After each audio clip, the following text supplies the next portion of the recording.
iwawe niho tubonera amahoro, tuhasanga ibyiza tutabona ahandi, mu rwuri rwawe niho hatubereye, hahora amazi afutse n'ubwatsi butoshye, indoro yawe imwe iturembuza turayikunda, tuje iwawe ngo utwigishe kubaho tukurangamiye, wowe jambo nyarumuri. Mana duha umutima wo gushima, tumenye kunyurwa n'ibyo waduhaye, duhora iteka tugushimira, mu gihe twaronse dushime, dutegereze n'ibizaza, no mu gihe tutaronse dushime, kuko ubu duhishiye byinshi. Nk'uko mubizi iyi ni Nkunda Gusenga TV, kandi nk'uko mubizi tubagezaho ibiganiro byinshi bitandukanye, ubuhamya, abahanzi, abaramyi, ingeri zose zitandukanye. Ngira ngo turi muri ya gahunda nshyashya yuko twahinduye channel yitwaga Humble JD Studio tukayita Nkunda Gusenga TV, kubera ubusabe bwa benshi badukurikiye. Ngira ngo kuri kamera murahabona umusore udasanzwe, ngira ngo twatangira twibwira. Murakoze. Amazina yanjye nitwa Diogene Salivi, aya niyo mazina nkunda gukoresha ku mbuga nkoranyambaga. Ubundi amazina yanjye bwite nitwa Uwizeyimana Diogene. Mu buzima busanzwe nkunda gusenga cyane, ndi umuntu ukunda Imana, aho njya hose nyine mba ndi kumwe nayo, kuko Imana niyo imbeshejeho kugeza n'uyu munsi. Ngira ngo aratwibwiye, atubwiye amazina, atubwiye ko ari n'umuhanzi. Urumva ni indi mpano twakiriye kuri kamera idasanzwe. Ngira ngo wowe nkwibutsa ko wowe utarakora subscribe, hari byinshi biri kugucika. Gira wikore buwa mbere kugira ibintu byacu, kandi nakazogera ubisangize n'inshuti zawe, kandi nimba hari n'inama watugira cyangwa se inyunganizi cyangwa se ubufasha, cyangwa se uramutse utashaka, cyangwa se uramutse ushaka gutanga ubuhamya kuri televiziyo yacu, watwandikira munsi muri comment, watwandikira muri description dusigamo nimero, waduhamagara, watwandikira kuri WhatsApp, ahari hose wakoresha watugeraho. Ngira ngo niba utarabikora nyine kora subscribe kugira ngo ujye udukurikira igihe ku gihe. Ngira ngo kuri kamera umutubirwa wacu dufite yatubwiye ko ari umuhanzi. Ngira ngo nk'umuhanzi, ese watubwira muri make kuntu indirimbo kugira ngo ube umuhanzi, ese ubundi uri umuhanzi, uri umuramyi, uri umuririmbyi? Dusobanure muri make. Ubundi njyewe ntabwo ndi umuhanzi, kuko ndi umuhanzi, ahubwo njyewe ndi umuririmbyi, ariko umuririmbyi ubikunda.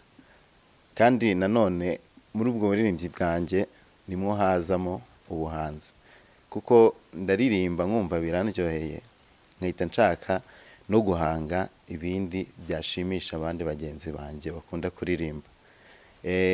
Ubwo urumva ndi umuririmbyi ariko umuhanzi, ntabwo ndi umuhanzi byonyine. Ngira ngo uri umuririmbyi uko tubwiye. Ngira ngo kuri iki gihe tugezeho umuntu iyo ari umuhanzi, ibihangano bye aba afite aho abishyira cyangwa se afite platforms. Ese ibihangano ukora wari wabisohora cyangwa nibwo ugitangira, wenda hari ibyo utarasohora bikiri muri projet?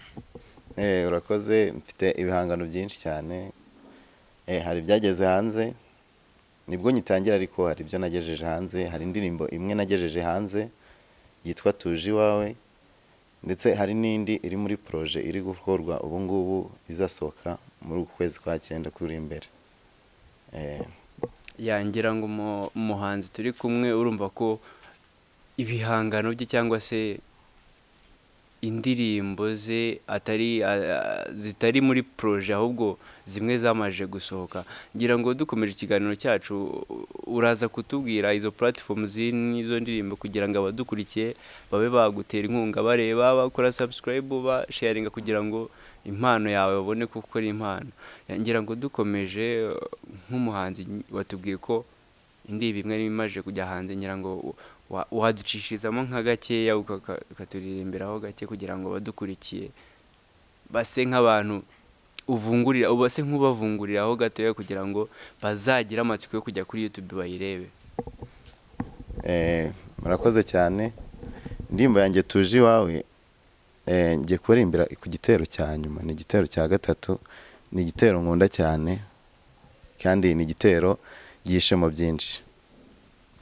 Kiravuga ngo iwawe niho tubonera amahoro, tuhasanga ibyiza tutabona ahandi, mu rwuri rwawe niho hatubereye, hahora amazi afutse n'ubwatsi butoshye, indoro yawe imwe iturembuza turayikunda, tuje iwawe ngo utwigishe kubaho tukurangamiye, wowe jambo nyarumuri, turaje ngo twige kubabarira, wowe jambo nyarumuri, turaje ngo twige kubabarira. Murakoze cyane, niyo ngiyo. Yangira ngo adusogongejeho abadukurikiye, ngira ngo baryohewe n'ijwi n'ibyo bumvishe. Diogene, watubwiye ko nyine iyo ndirimbo umaje kudusangiza cyangwa se umaje kuturirimbiraho agace gatoya wayisohoye ikaba no kuri YouTube. Ese iyi ndi ikiri muri projet iri kwa producer cyangwa indi muri projet iri kwa producer, nayijyanyeho muri iyi minsi mike, nagiye gishize maze kurikodinga, nayo iraje iri hafi bari kwikora neza. Yangira ngo nayo tuyitegure ko iri mu nzira ije. Yego muyitegure rwose. Yangira ngo nimba atari ibanga se iyo ndirimbo yitwa gute? Iyo ndirimbo ni indirimbo natekerejeho cyane kubera ibintu byinshi. Hari igihe dukora ibintu Imana ikadukorera ibintu byinshi cyane, ukayisaba byinshi ikabiguhereza, ariko tukibagirwa gushima. Tukibagirwa gushima Imana ibyo yakunyujijemo byose, ibyagutije ko yadutije ubuzima, tukibagirwa gushima. Ni indirimbo nise duha umutima. Duha umutima wo gushima, tumenye gushima ibyo twabonye, dushime mu byiza no mu bibi, dushime byose. Nyine yitwa duha umutima. Yitwa duha umutima. Ngira ngo dusobanure muri make. Tugarutse kuri ya indi ya mbere watubwiye ko yitwa tuje iwawe, ese iyo udusobanuriyeho uburyo wayikoze, uburyo byagenze, nyine iyo ubusobanuro bwayo ni ubuhe? Iyi ndirimbo tuje iwawe njya kuyikora n'ubwa mbere nanjye gukora indirimbo, ariko ni indirimbo natekereje kuyikora ndebeye ku bintu akenshi cyane, kuko ndi urubyiruko, narebe ku bintu by'urubyiruko. Tujya mu bintu binyuranye, tukajya kure, tugatambikira inzira y'Imana ituzanamo, ahubwo kugira ngo dukurikire ya nzira nziza y'Imana, ahubwo tukajya kure yayo.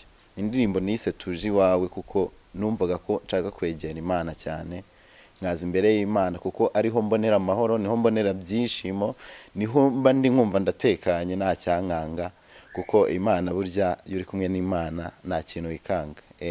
Ni indirimbo nyine nayizanye muri ubwo buryo kugira ngo n'umuntu wese uzayumva aho ari hose azumve ko agomba kuza imbere y'Imana kandi ikamwakirana impuhwe. Ngira ngo urakoze, turagushimiye kuba udusobanuriye iyo ndirimbo nayo. Ese iyo ndirimbo ikiri muri studio iyo nta kapera waduhaho cyangwa se kugira ngo udusogongezeho nubwo itarasohoka cyangwa ibintu byanjye ukuntu byubakitse ntabwo nareka kubahereza ibizaza kandi nabyo byabatera amatsiko. Ndumva nta kibazo rwose nabaririmbiraho nk'inyikirizo mukayumva ukuntu imeze kandi izaza imeze neza ndabyizeye. Nihangane ijwi ryanjye ntabwo rimeze neza ariko ndagerageza. Biravuga ngo Mana duha umutima wo gushima, tumenye kunyurwa n'ibyo waduhaye, duhora iteka tugushimira. Mu gihe twaronse dushime, dutegereze n'ibizaza, no mu gihe tutaronse dushime, kuko ubu duhishiye byinshi. Niyo ngiyo rwose. Yangira ngo nayo ndumva iryoshye kandi tuyitegereje turi benshi. Harya watubwiye ko yitwa Duha umutima. Yitwa Duha umutima. Yangira ngo abadukurikiye n'abatureba murumva ko turi kumwe n'umuhanzi Diogene, afite ibihangano, kimwe yasohoye ikindi kiracyari mu ruganda cyangwa se kwa producer ahagikorera. Ese iyo ya mbere watubwiye wasohoye ifite amashusho cyangwa ni amajwi gusa washyizeho?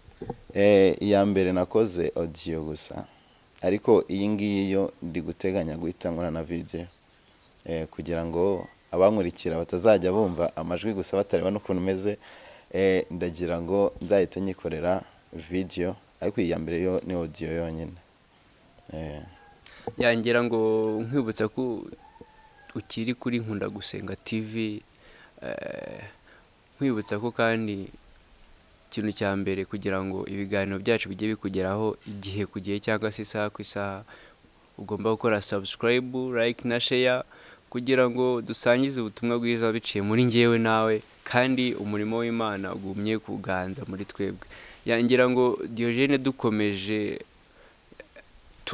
tugarutse ugitangira ubuhanzi cyangwa se kuririmba, ese kuririmba ni impano wavukanye, se ni ibintu wiyumvishemo, cyangwa dusangije ku rugendo rwawe winjira mu buhanzi ukuntu byagenze kugira ngo ube umuririmbyi cyangwa se uririmba bigeze ahangaha? Njyewe mu buzima busanzwe n'undi navukiye mu muryango usenga. Mu rugo iwacu ni abakatolike, ariko nakuriye mu makorali y'abana ngenda nzamuka.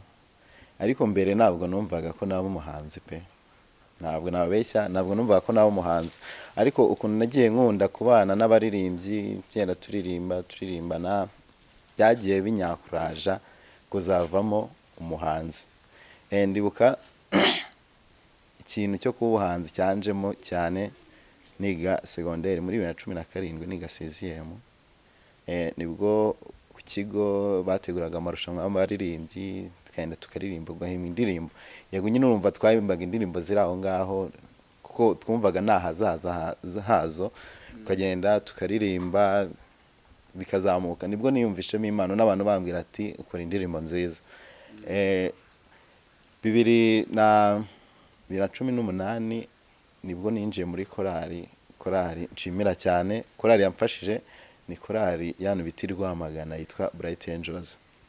Iyo korali nahuriyemo n'abantu benshi bazi umuziki, baranyigisha umuziki, none nanjye numva binjemo pe, ndabikunze. Mbere nabikoraga ndi kuririmba ari aho muri korali gusa, ariko noneho byanje mu binzamo numva ndabikunze. Naho natangiriye ibintu by'ubuhanzi, nangira no kubyiyumvamo kuko nk'indirimbo ya mbere Tuje Iwawe ni indirimbo nigeze kuririmba mu kigo, ariko ntabwo ari uko nayikoze, ntabwo ariko nayiririmbye.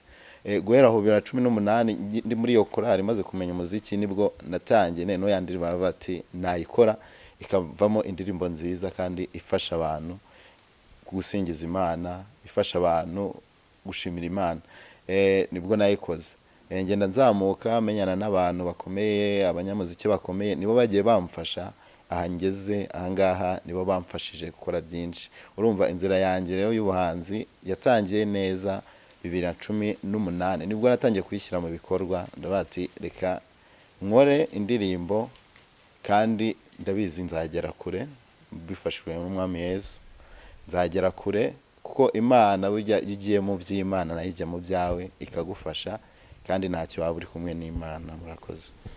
ngira ngo duhe ishusho ku ndirimbo ya mbere ukigera muri studio, ese byaragucanze, ese wagezemo kuri codinga producer agusubishamo inshuro nyinshi, cyangwa se uko wabyumvaga wagezemo usanga atari ko bimeze? Duhe ishusho ujya muri studio, producer cyangwa se uri codinga akubwira ati ngwino dukore, ishusho yaho yari imeze ute? Wagezemo wiyumva gute icyo gihe uri kuri codinga, wumvaga umeze ute?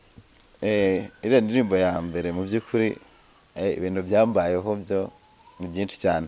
Urabyumva umuntu wari ugeze muri studio bwa mbere, nagezeyo n'ubwoba bwinshi kuri codinga, ndatangira ndaririmba, producer akayambwira ati oya irekure uririmbe wumve ko uri kuririmba uri wenyine, kuko urumva nari mfite ubwoba gukora ikintu bwa mbere, nari mfite ubwoba bwinshi cyane. Na producer ndamushimira cyane pe, yaramfashije cyane, yaramfashije, indirimbo ndayikora irarangira. Ariko nagiyeyo ngera muri studio, ndibuka ngera muri studio kuko nibwo bwa mbere ngiye muri studio, ntabwo nari nzi ukuntu bikorwa.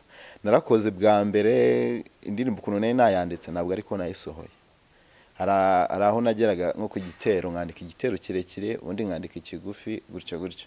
Ariko nageze muri studio, producer aramfasha, tubishyira ku murongo umwe ku byo biza bingana kandi biryoshye. Ari ibintu nyine wumva ko no kubiririmba ari ibintu biryoshye. Urumva bwa mbere byabanje kungora, ariko ubu bwa kabiri ubwo ndabizi ntibizangora kuko nzi ukuntu bikorwa, nafasheho enonsiyo, ndabizi ntago byangora. Niyo ndi kwandika indirimbo ngerageza buryo ki nyandika ku buryo ninjya kuri codinga muri studio bitazangora. Ariko ya mbere yo yarangoye cyane pe, yarangoye bikabije.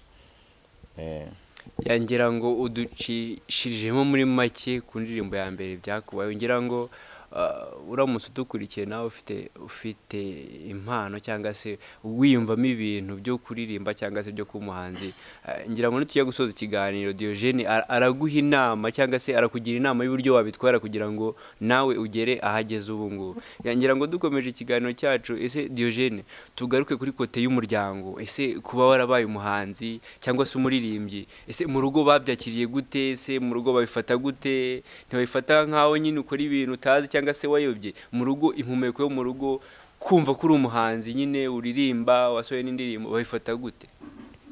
Mu rugo ni abantu nshimira cyane kuko akenshi nibo bamfasha. Buriya iyo ngiye kuri coding indirimbo ndabanza nkayibumvisha bo bwabo, bakambwira ni nziza cyangwa se si nziza. Ariko urumva iyo bambwiye ni nziza biranyakuraje. Burya gukora ikintu ababyeyi bakunda ni byiza cyane. Nkora indirimbo ya mbere ndabyibuka, nabwo ngiye muri studio ngiye gukora indirimbo, nyine babyakiriye nk'abatunguwe kuko ntabwo bumvaga ko iyo ntera nayigeraho. Ntabwo bumvaga ko mu rugo havuka umuntu waririmba indirimbo akayisohora akazira indirimbo yumvikana. Ndabyibuka nageze muri studio maze kuri codinga, mpamagara mere wanjye, nyine ndayimwumvisha indirimbo ukuntu imeze ikiri muri studio bataranayikora neza. Arangije arishima cyane, ibyishimo biramurenga. Ariko ni ibintu babyakiriye neza, kuba narazamutse ndi umuhanzi ni ibintu bakiriye neza, ni ibintu bashimisha, naho duhuriye hose bibatera ishema kuko baba bati Mungu wacu ntabwo yagiye mu byo hanze, wenda ngo ajye mu biyobyabwenge, yagiye ahantu hatandukanye. Bazi ko iyo nari mu kazi n'ubundi mba ndi mu murimo w'Imana, mba ndi gushakisha icyo nageza ku bantu bakunda Imana, ku bantu bashaka kumva iby'Imana nyine, kuko urumva ni ubutumwa mba nanga, ni ubutumwa mba nanga bwo gushimira Imana, bwo kuyamamaza. Nyine birabashimisha. Burya umubyeyi ikintu kimushimisha no kumva ko umwana bakunda Imana, cyane cyane ku mubyeyi usenga. Urumva ni ibintu byiza cyane.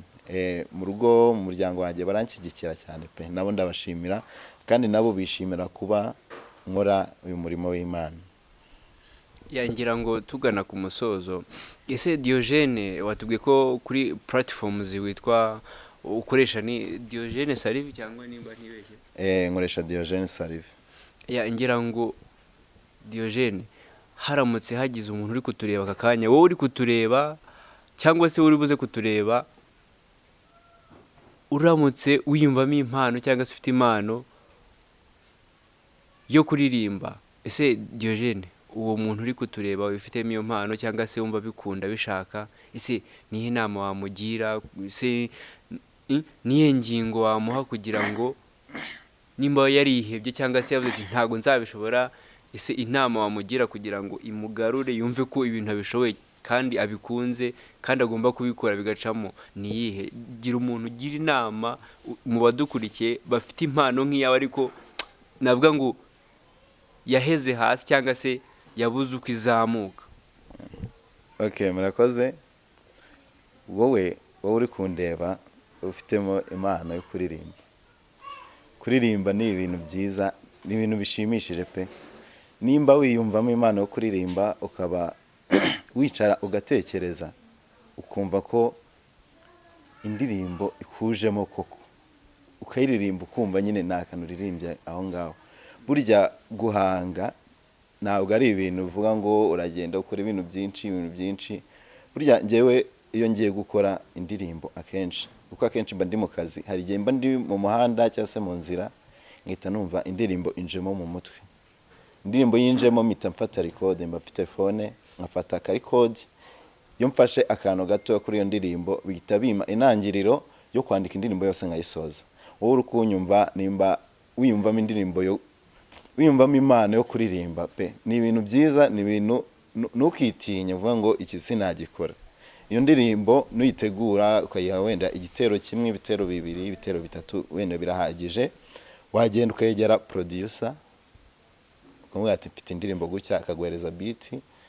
Ni ibintu byoroshye iyo ndirimbo kwiririmba kandi izavamo indirimbo nziza.